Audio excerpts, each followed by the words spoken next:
Salam gubuk apung. Oke, alhamdulillah ya kita sekarang bisa kumpul lagi bersama ibu-ibu dan juga bapak-bapak. Kita akan membahas suatu materi yang sekarang tuh sedang viral ya Bu ya. Iya betul. Oke, jadi kasus atau hal yang lagi viral sekarang di jagat raya maya gitu ya Bu ya.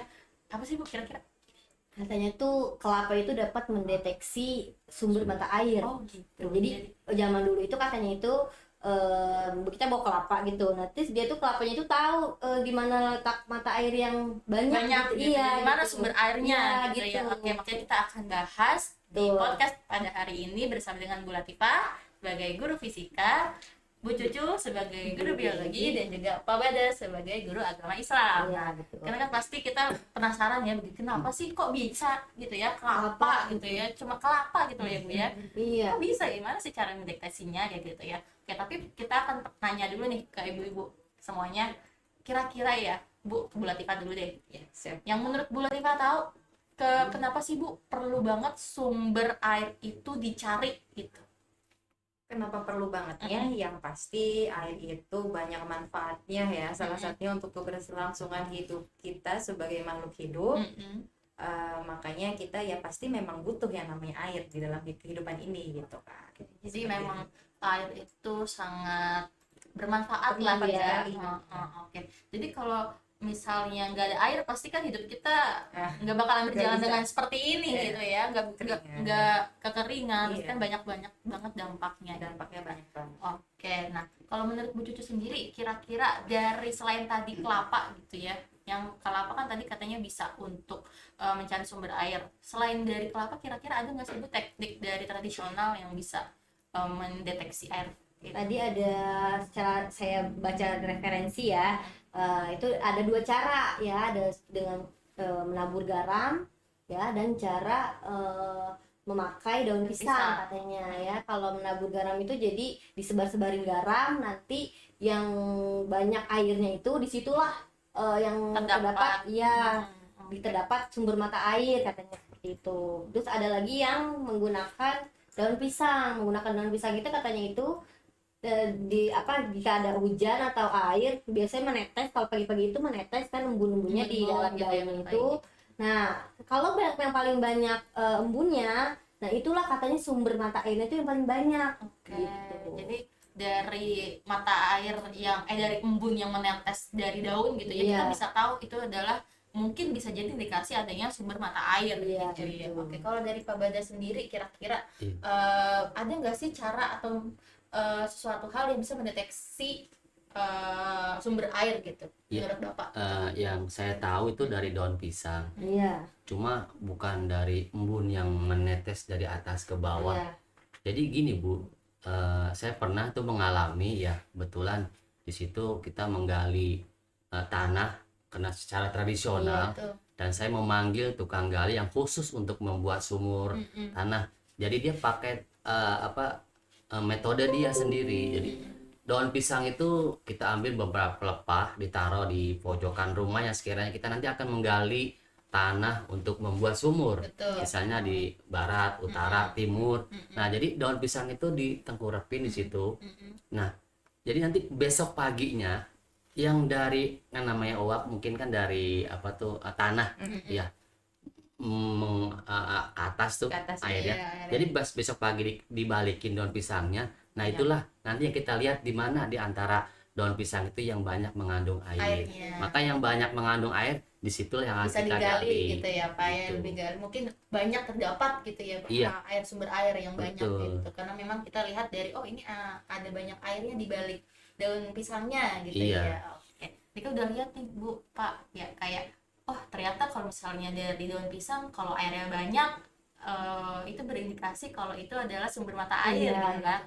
Nah tapi kalau misalnya dari kelapa nih, kira-kira bagaimana sih kok bisa gitu cuma dari kelapa doang kita bisa mengetahui itu ada sumber air gitu loh. Tadi kan kalau misalnya kita lihat ya dari video yang mungkin viral gitu kan, itu kelapa ditaruh di tangan Iya. gitu ya Bu ya, ditaruh di Hanya tangan. dengan ini dia di mana nih mata airnya. Nah, Terus kalau misalnya ada mata air, lah gitu dia langsung berdiri gitu kan, Iya. langsung mengangkatkan kelapanya itu, dan artinya seperti itu.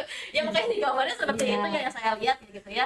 Jadi memang kok bisa kayak gitu? Kira-kira bagaimana sih pandangan dari Bu Latifah, Bu Cucu sama Pak Badar, kok bisa gitu kayak Tahu gitu? saya juga ya memang kelapa itu kan salah satu ini ya airnya ya, air kelapa Air itu kelapa tuh itu. Salah satu kandungannya buah tuh- yang banyak mengandung kandungannya airnya, tuh gitu, elektrolit juga. Iya, Oke, ion juga ada ion gitu ya. Nah, jadi Bisa kayaknya elektromagnetik lah antara Oke, mungkin makanya kan ada banyak banget minuman air kelapa yang iya. menambahkan ion gitu ya.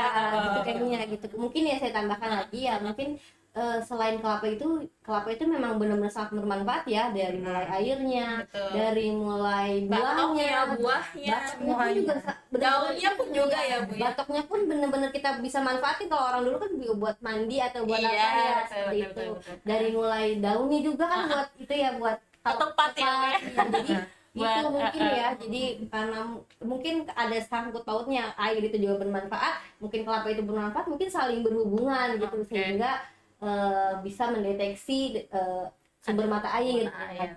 Selain dari mungkin dari airnya itu, yang paling utama mungkin dari si airnya dalam kelapa itu, karena mengandung ion-ion elektromagnetik, elektrolit ya, sehingga itu Mungkin bisa membangkitkan ion-ion yang ada di tanah juga Iya. gitu ya. Jadi Nah, itu kan menarik gitu ya, menarik gitu ya kan, karena kadang kita hidup di dunia kan ada kutub utara, ada kutub selatan gitu ya. Iya. Mungkin si kelapa ini menjadi si kutub utara dan si tanah ini menjadi kutub selatan gitu. Bisa jadi seperti itu. tapi Iya. pada dasarnya itu adalah tradisional. Cara tradisional yang biasanya mungkin memang masyarakat pada Zaman zaman dahulu dahulu. itu melakukan hal seperti itu gitu Karena ya kan Pak ya. pasti zaman kan belum belum berkembang. berkembang. Tapi Iya. kalau menurut saya Bu Iya. ya, itu kan kelapa. Iya. Kita kan nggak tahu tuh kelapa muda apa kelapa tua. Itu kelapa tua sih Oh, Pak yang kelapa tua ya. digambar. Iya. Nah, jadi Mungkin kalau ada yang kalau kelapa saya muda gini, kita Bu, nggak tahu itu aja kan gitu. dengan cara kita membawa kelapa, tiba-tiba kelapa itu agak berdiri gitu ya. Iya. Nah, disitulah sumber air banyak ya. Kalau menurut saya sih tergantung keyakinan kita ya. Jadi gini Bu ya. Iya, maksudnya gini. Memang di alam ini kan sebagian banyak sumber airnya. Air itu lebih banyak Dan memang. Allah Pak. telah menciptakan air buat Betul. kehidupan kita sebagai manusia. Betul. Di bumi ini kan banyak airnya. Nah, cuma maaf ini mah bukan Iya. ini kita mah berpikir akal logika kita ya. Iya. Kan bisa aja yang namanya orang akal-akalan mah. Saya umpamanya sebagai penggali sumur ya. Iya. Bu Sidi mata airnya banyak. Karena saya untuk mendapatkan materi, udah saya gali di situ. Kalau mau dapat air, udah kita dalemin. Karena kan Nah, memang iya semuanya maksud juga iya. Ya, saya luruskan begini Bu ya. Itu orang bawa kelapa, Iya. berkeliling, belum dapat kan? Dia bisa aja. Maaf ini ya. Tangannya dikatasin. Kelapa kan agak berdiri ya. Jadi profesi jadi ya Pak ya. iya. Gitu maksudnya Bu ya. Ini mohon maaf ini dia mohon maaf ya. Ya kan zaman sekarang untuk memenuhi apa namanya ya kehidupan, Iya. berbagai macam cara pun dilakukan. Betul. Jangankan yang halal ya, Iya. yang haram aja diperbuat gitu Bu. Kayaknya kalau zaman sekarang itu sudah jarang ya Pak ya, karena Iya. jarang dilakukan karena alat-alatnya sekarang Udah canggih, udah canggih. Iya. Makanya kan pastinya Iya. ada alat pendeteksi Iya, sebenarnya sebenarnya ya.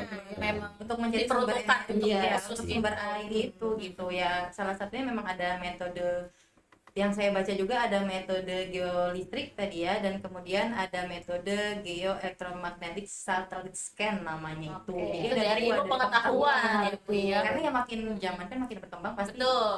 akan Gak mungkin banyak- kita selalu harus mengedepankan tradisional gitu ya. Dan Iya. belum tentu juga ketika tradisional itu kan pasti lebih membutuhkan banyak waktu kan. Tapi kalau misalnya kita punya punya yang ilmu pengetahuan, itu mungkin lebih efisien, Iya. lebih efektif gitu ya. ya mungkin memang akan kekurangannya biasanya kalau misalkan pakai alat-alat itu kan memang mahal ya. Betul. Makanya kan kalau misalkan Iya. untuk tradisional kan pasti karena untuk murah ya. Iya. Karena Hemat juga kan biaya. hemat, Gitu ya. Jadi ya untuk Prosesnya meminimalisir- agak sabar agak mungkin ya. sabar itu paling yang itu yang penting. Iya. Betul. Jadi mungkin memang Ada cara banyak. ada banyak cara yang bisa dilakukan dari itu, baik itu ilmu pengetahuan Iya. ilmiah, baik itu dari tradisional gitu ya, dan itu sama-sama untuk untuk mencari sumber mata air air. ya, di mana matahari sendiri itu adalah memang untuk keberlangsungan hidup Betul, yang pastinya. manusia, apalagi kita juga manusia, semuanya mengandung air ya. Darah kita itu juga mengandung air, kan? 90% tubuh kita itu air. Air ya, Bu, Iya. ya. Oke. Kalau menurut Bu Laya sendiri tadi kan Ibu udah menjelaskan tuh satelit ya, dari satelit itu kira-kira bagaimana sih Bu? Kok bisa gitu loh satelit gitu ya yang notabene-nya mungkin dia ada di atas gitu ya, tapi kok bisa mendeteksi sumber daya air yang ada Jadi, di bumi. jadi dipertegas lagi ya, yang tadi itu adalah metode geoelektromagnetic satellite scan namanya, di mana metode ini itu adalah penentuan titik pengeboran, ya, pengeboran dengan metode geoelektromagnetic satellite scan atau disebut dengan belahan bumi. Lebih akurat dibandingkan dengan menggunakan peralatan geolistrik. Karena geoelektromagnetic satellite scan ini mampu melacak yang pertama itu adalah lebar sungai bawah tanah, kemudian arah aliran sungai bawah tanah, dan yang ketiga membaca hingga kedalaman itu 400 meter. Kedalamannya di bawah tanah, dan yang keempat mengetahui struktur tanah, karena struktur tanah itu kan berbeda-beda ya. Betul. Tidak semuanya sama. jenisnya pun Jenisnya beda-beda ya. Iya. Lapisan bumi aja berbeda-beda. Betul. Ini lumayan kalau kita mau bicara tanah. Walaupun pakai teknologi tapi tetap aja kita harus memperhitungkan Iya. jenis tanahnya, Iya. di mana daerahnya gitu kan karena bumi aja kan punya inti bumi. betul. Punya lapisannya kan gitu. Kemudian lagi ada mengetahui frekuensi aliran air tanah, dan yang keenam mengetahui kedalaman jalur sungai bawah tanah, dan yang terakhir mengetahui conductivity struktur tanah. Jadi pada dasarnya memang kita harus mengetahui dulu struktur tanahnya itu bisa dibor atau enggaknya gitu. Enggak sembarangan kita Iya, untuk ngebor gitu aja betul. gitu. Karena kalau sembarang ngebor nanti kejadian kayak di Jawa Timur itu ya.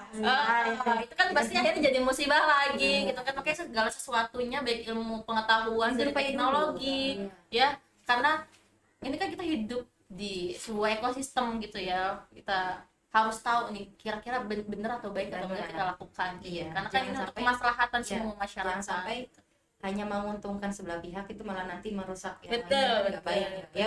Betul nggak? Iya, Betul nggak? betul. Oke. Ya. Oke, jadi kita tuh membahas air gitu ya. Apalagi air itu kan kita sangat penting untuk kehidupan kita. Apalagi kita sebagai seorang muslim gitu ya. Kita bersuci, kita melaksanakan ibadah, pasti kan itu membutuhkan air. Menurut Bapak nih kira-kira air itu bagaimana sih Pak biar kita tuh bisa memanfaatkan air? Itu kan air melimpah, tapi kan nggak semuanya mungkin bisa dimanfaatkan Oh gitu ya. iya, yang jelas air itu sangat penting buat kita sebagai makhluk hidup. Tapi kalau dalam Islam itu kan ada air yang namanya air suci, tapi tidak mensucikan. Betul. Ada air suci dan mensucikan. Ada air yang namanya air mutanajis, Iya, itu yang iya, saya- air yang terkena najis, Iya. itu yang apalagi yang tidak boleh. Betul. Air suci yang mensucikan itu ya seperti kayak sumber air, air sumur, air hujan. Nah, Artinya air kelapa sendiri itu bisa nggak Pak? Nah, Kira-kira air kelapa itu suci, tapi tidak mensucikan. Kenapa tidak mensucikan? Karena tidak bisa dipakai untuk wudhu. Karena itu untuk dikonsumsi kali ya Pak ya. Iya. Kalau kita pakai air kelapa mungkin nanti malah bukan wudhu, yang ada diminum. Nah itu maksudnya. Tapi kalau di puasa ya Bu ya. Bukannya wudhu nanti malah ngabisin. Icip-icip buka gitu ya. Kita harus tahu lah ya, Iya. ada airnya jangan sampai ini air terkena najis tiba-tiba kita pakai aja, jangan. Betul. Nah apalagi misalnya kalau kita ada musim kemarau, air sangat terbatas, jangan sampai menghamburkan air. Kan kita harus bisa memanfaatkan air dengan sebaik mungkin. Betul. Jadi kita juga harus tahu kalau misalkan kita wudhu airnya sangat terbatas. Ya misalkan di ember, Iya. jangan sampai air yang kita wudhu ini terciptakan sama ember. Iya, nggak boleh. Apalagi kita punya hadas besar. Bagaimana cara kita untuk mensucikan diri kita dengan air yang sangat terbatas. Insya Allah banget berarti air ini ya. Air Iya. ini memang sangat-sangat memberikan dampak yang sangat signifikan lah untuk kita gitu ya Bu Ibu. Oke, tadi kita udah menjelaskan dan memaparkan nih ya berbagai macam sumber daya air, terus bagaimana caranya kita mencari dari cara tradisional, bagaimana caranya mencari dari ilmu pengetahuan, terus bagaimana jenis-jenis air gitu ya Pak. Jenis air ternyata nggak semua air itu bisa kita gunakan gitu ya. Untuk Betul Ibu. bersih ya. Untuk bersih, untuk bebersih lah istilahnya seperti itu. Apalagi dari zaman dulu juga mungkin segala cara atau segala hal dilakukan ya. Mulai dari tadi mungkin yang menabur garam, terus juga dari daun Daun pisang. pisang, terus juga tadi Kelapa. kelapa gitu kan ya. berarti kan dari zaman dulu aja pasti mereka udah mikir melakukan segala cara untuk bagaimana sih cara kita bertahan hidup untuk sumber daya air itu sendiri, sumber mata air itu sendiri gitu ya. Jadi kalau misalnya zaman sekarang kita melihat ada anak-anak atau misalnya kita lah mungkin ada beberapa kita melihat keran yang selalu aja ngocor gitu ya, air terus ya tanpa dimatikan itu kan juga sangat-sangat disayangkan, mubazir gitu ya.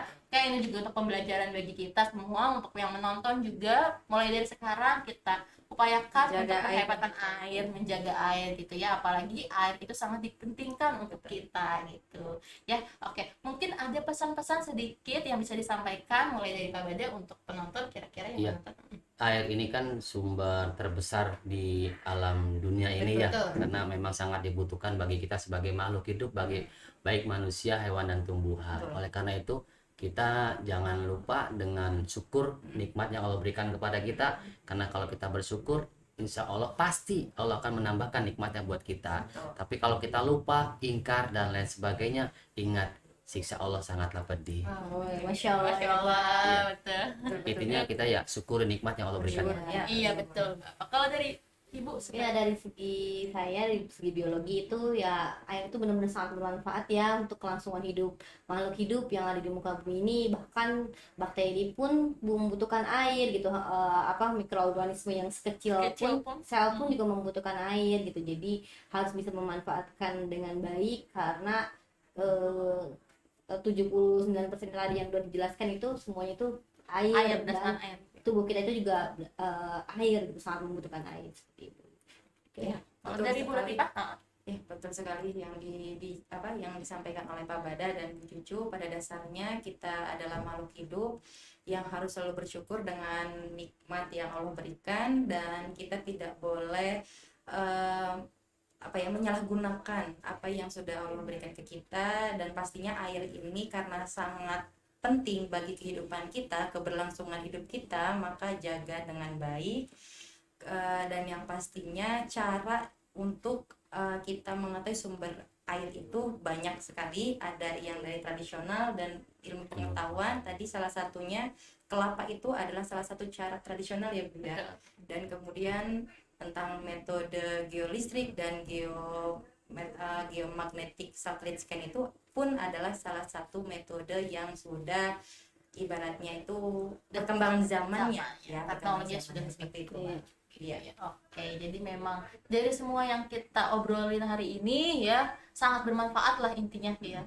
Kita bisa mendapatkan insight, ternyata emang air sepenting itu ya Bu ya. Dari cara tradisional mungkin kita yang ya walaupun tradisional tapi kita bisa menciptakan atau memberikan info dari kelapa gitu ya, cuma dari kelapa aja gitu ya. Karena apa? Karena saking ya betul. Kita itu harus benar-benar tahu nih air itu di mana gitu kan. Nah makanya untuk sekarang informasi yang kita dapatkan hari ini ya Bu ya, alhamdulillah sangat bermanfaat ya untuk diri kita sendiri dan untuk penonton, insya Allah bermanfaat bagi yang menonton. Dan semoga aja air yang ada di dunia ini gitu ya semakin melimpah lah, dalam artian maksudnya nggak pernah habis ya, karena memang air nggak pernah habis ya, karena selalu ada proses fotosintesis ya, bener ya Bu Sucu. Oke, jadi semoga informasi yang kita paparkan pada hari ini bisa bermanfaat untuk penonton yang ada di rumah ataupun di mana saja yang menonton tayangan hari ini. Semoga bermanfaat. Kami pamit undur diri. Assalamualaikum warahmatullahi wabarakatuh. Salam gubuk apung.